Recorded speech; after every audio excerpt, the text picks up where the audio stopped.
Je m'appelle Elias, j'ai 23 ans.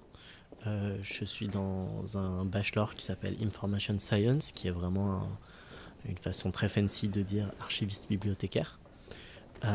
Je suis né en Argentine et je suis venu ici en Suisse quand j'avais 2 ans.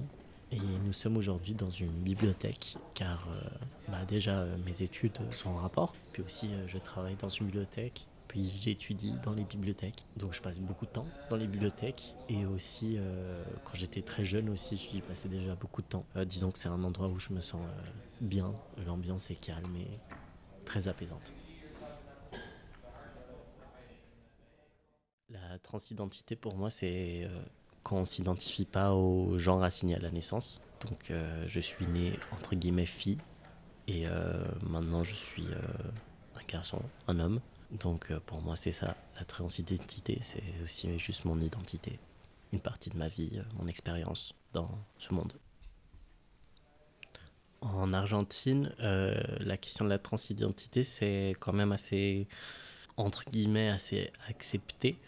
Enfin, ça dépend, disons, les présidents en charge. Par exemple, là, en Argentine, c'est un des pays où c'est le plus facile de changer de genre administrativement. C'est vraiment très très simple, c'est une procédure qui prend vraiment une étape. Aussi, par exemple, il y a des lois mises en place. Alors, je ne sais pas comment c'est au jour d'aujourd'hui, mais en tout cas, il y a quelques années.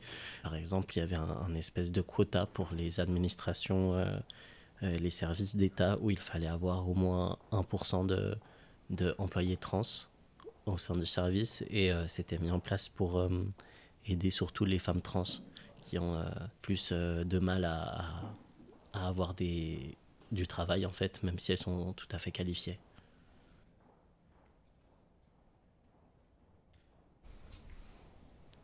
En Argentine, le changement de genre se fait qu'en une étape. Comparé en Suisse, en Suisse, en tout cas quand moi je l'ai fait, maintenant il y a une procédure simplifiée, mais moi quand je l'ai fait, il n'y avait pas. Alors c'était aussi une étape, mais c'était une très longue étape, disons. Enfin, j'ai dû monter tout un dossier avec des lettres de plusieurs praticiens de médecine, des lettres d'amis aussi, euh, ma psy, mon médecin généraliste, euh, etc. J'ai vraiment monté tout un dossier. Je suis allé voir une association LGBT. Euh, j'ai aussi attaché des articles de loi. Vraiment, le dossier, faisait bien, je pense, minimum 30 pages. Et après, j'ai dû l'envoyer au tribunal. Et de là, attendre. Et puis après, il fallait payer quand même une belle somme. Je crois que ça m'a coûté 300 francs la procédure. Et il me semble que c'est sans compter le changement de carte d'identité. Cette période-là, je dirais pas que je me suis senti dépassé, mais c'est vrai qu'il fallait rassembler beaucoup de documents. Mais vu que j'avais beaucoup de soutien de la part de ma famille, puis aussi de cette association, c'est plutôt allé facilement pour moi. En plus, j'étais sûr que ça allait être qu'il n'y aurait pas de problème, il n'y aurait pas de refus.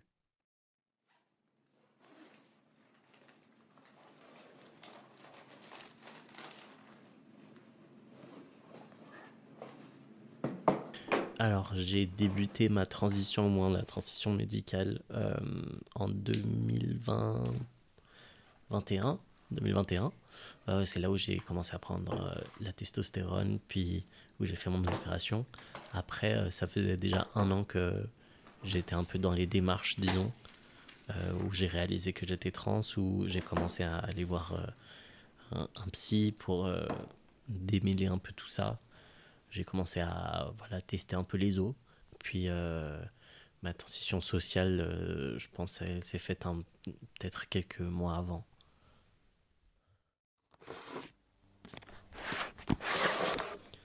Alors mon chemin pour prendre les hormones, la testostérone, pas tellement compliqué, mais parce que j'étais déjà majeur à l'époque, donc j'ai dû rassembler quelques lettres encore, en tout cas de ma psychologue et de ma psychiatre, pour être sûr que ça soit remboursé par l'assurance. Puis j'ai fait une prise de sang, et une fois que tout ça a été validé, on m'a fait l'injection, et puis voilà, ça avait commencé. Alors ma Prise d'hormones, comment elle se passe? Bah, en fait, je vais acheter moi-même la Testo, qui est une petite fiole, qui s'appelle la Nebido. Pour l'instant, je suis à 1000 milligrammes, qui est la fiole entière. Puis tous les 3 mois, je vais chez ma médecin où on me fait l'injection. Alors l'injection, c'est une injection intramusculaire. Elle se fait un peu au-dessus de mes fesses. Et c'est une injection qui prend un petit peu de temps. C'est pas comme une piqûre, disons. Vu que le liquide il est très huileux, il faut aller vraiment lentement parce que sinon ça peut faire mal. Et puis c'est à peu près tout ce que j'ai à faire, mais rien d'autre. Donc les changements pour moi qu'il y a eu, dans les points positifs, je vais dire qu'il y a la répartition des graisses, il y a beaucoup de poils en fait qui sont venus, la pilosité. Je me suis développé au niveau musculaire aussi, ma voix a changé. Après, dans les points un peu neutres, je dirais, mon appétit a changé aussi, je mange beaucoup plus. Et puis vraiment dans les points négatifs, entre guillemets, mais c'est pas du tout des points qui, disons, me pèsent, je transpire beaucoup plus. Et aussi, je ronfle beaucoup plus aussi. Voilà. Ça m'a pas fait vraiment peur d'en prendre. Je pense que j'étais un petit peu stressé juste avant, mais c'est tout. Et puis, j'ai jamais ressenti de peur à aucun moment. Ni avant, ni pendant, ni maintenant.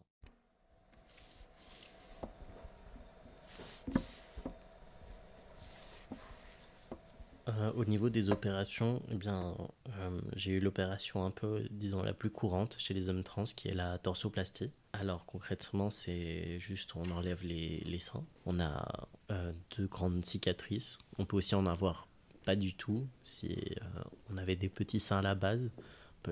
La cicatrice sera juste autour des tétons. Ça n'a pas été mon cas. J'ai deux grandes cicatrices sous les pecs. Physiquement, ça a vraiment changé mon apparence, évidemment. Alors, les premiers mois, j'avais un peu le torse, disons, d'un petit garçon de 12 ans. Enfin, on voit que c'est vraiment très plat. Mais après, j'ai développé un peu la musculature et tout. Et là, j'ai vraiment un torse d'homme. Mentalement, ça a été une vraie libération. Je pensais pas que j'aurais pu vivre avec des seins encore. Je portais des binders qui sont un peu un sous-vêtement pour les plaquer, mais c'est quelque chose de très très très inconfortable, surtout en été. En plus, ça coupe un peu la respiration, ça marche pas si bien que ça. Donc, ouais, mentalement, c'était indispensable en fait.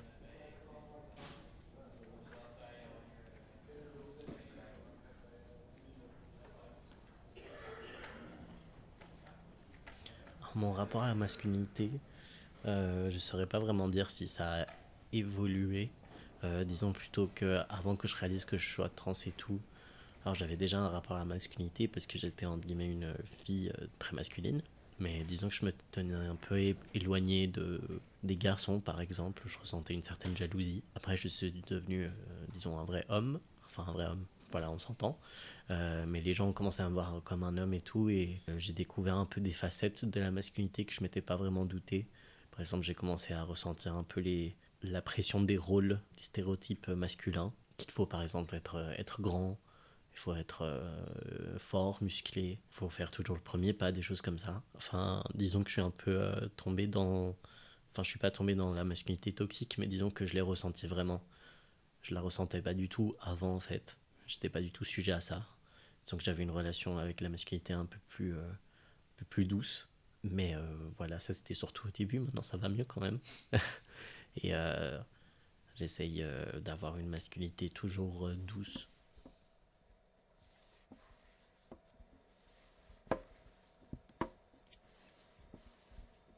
Au niveau des privilèges, disons que j'ai gagné plus de privilèges que j'en ai perdu. Surtout car on voit pas que je suis trans. Ce serait pas la même si on voyait que j'étais trans, évidemment. Déjà, je pense le plus flagrant qui a été pour moi, c'est que on m'écoute quand je parle. Et ça, c'est assez dingue. Vraiment, on m'écoute. Aussi, les garçons me voient, en fait. Avant, vu que j'étais une fille et une fille très masculine, je n'avais aucun intérêt pour eux. Pas que je veuille forcément non plus, mais vraiment, je n'existais pas à leurs yeux. C'était assez fou, par exemple, si j'étais entre copines, les garçons venaient et parlaient à elles, mais moi, on me regardait même pas. C'était vraiment dingue. Et maintenant, les hommes me voient, me parlent, on me prend en considération. Puis oui, on me coupe pas la parole. Et je pense qu'il y a d'autres privilèges que je me rends pas vraiment compte, parce que d'une certaine manière, je vis toujours comme si je les avais pas. Par exemple, marcher tout seul la nuit, j'ai toujours très peur. Alors que je pense que je peux le faire facilement. Il n'y a pas vraiment de danger pour moi, vraiment, j'ai très très peur toujours. Du coup, disons que c'est pas un privilège que j'utilise forcément, ou que je m'en rends compte que je l'ai. Je pense que ça m'a beaucoup aidé aussi juste dans la vie professionnelle. Les hommes sont bien évidemment privilégiés. Alors je pourrais pas, j'ai pas de point de comparaison parce que avant ma transition, j'étais pas dans le milieu professionnel, mais je pense vraiment que ça m'a aidé, que je serais pas allé là où je suis maintenant si j'avais été une femme encore, ou du moins pas aussi facilement. Puis je pense que plus tard, bah, je vais simplement gagner plus en fait que mes collègues féminines, et c'est pas normal, tout à fait.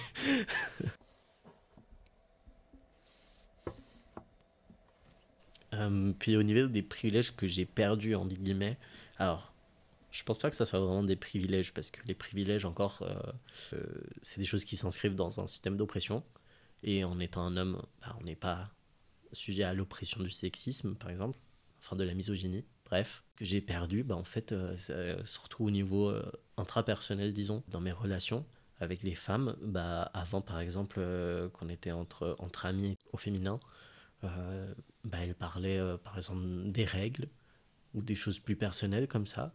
Et maintenant, je vois que j'ai plus du tout accès à ces conversations. Pourtant, elles savent toujours qui je suis.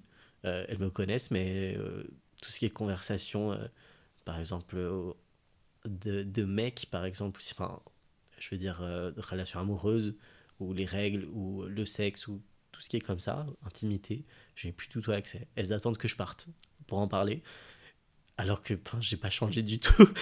Je suis toujours le même, mais ouais, je pense que ça se fait inconsciemment. D'un côté, ça me rassure, c'est qu'elle me voit vraiment comme un mec, mais de l'autre, bah, j'ai l'impression d'être, disons, derrière une vitre. Enfin, je suis out of the party, je sais pas comment dire, mais c'est pas des privilèges perdus, c'est plus drôle qu'autre chose. Puis, ouais, il y a aussi, bah maintenant, du coup, je fais vraiment gaffe quand je rencontre une nouvelle personne qui est femme. J'essaie vraiment de faire gaffe à vraiment être friendly et pas que ça paraisse flirty en fait. Parce que du coup, je me rends compte que voilà, mes intentions peuvent être un peu plus ambiguës.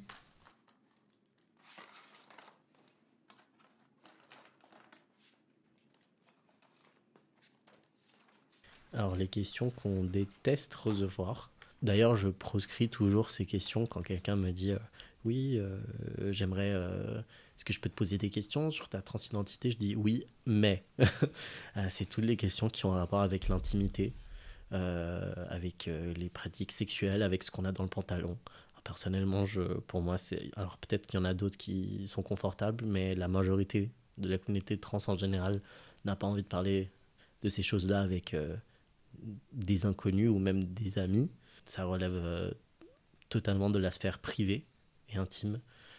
Et oui, c'est vraiment toutes les questions par rapport à ce qu'on a dans le pantalon et qu'est-ce qu'on en fait en fait. Après moi, personnellement, j'ai eu beaucoup de chance parce que j'ai pu et su m'entourer de personnes très respectueuses. Et aussi, encore une fois, par mon apparence très masculine, je pense que les gens ne s'autorisent pas à poser des questions, des certaines questions que peut-être ils s'autoriseraient avec d'autres personnes. Du coup, j'ai beaucoup moins à faire à des questions très désagréables, heureusement. Les gens savent se tenir.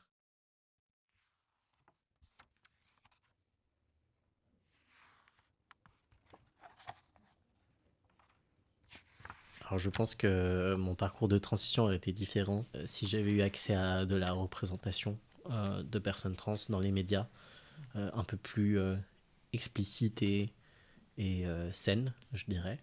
Enfin, ce que j'ai eu à l'époque, disons quand j'avais 10 ans à peu près, c'est dans mon livre préféré, qui est devenu préféré pour l'exacte raison que je vais énoncer, c'est que le personnage principal, c'est une fille qui se déguise en garçon. Ça s'appelle Léviathan de Scott Westerfeld.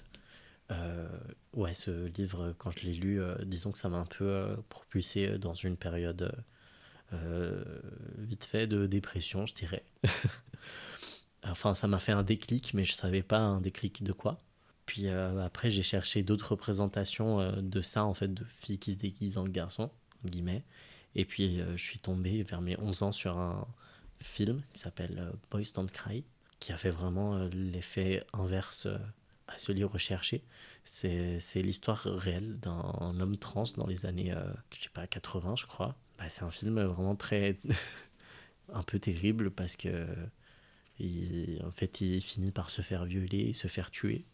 Et je pense à mes 11 ans, ça m'a un peu ça m'a un peu choqué. Et je pense que si j'avais eu accès à des films, des livres où il y avait clairement une personne trans ou un homme trans et qu'il vivait, que tout allait bien, bah, je pense que peut-être j'aurais entamé une transition avant. Peut-être pas, mais bon, c'est un peu le doute que j'ai pour le restant de ma vie du coup.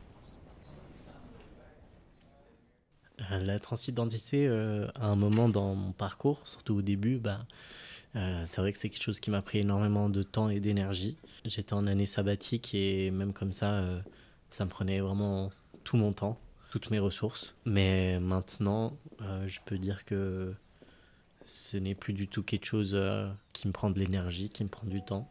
C'est simplement ce que je suis et ce que je vis chaque jour.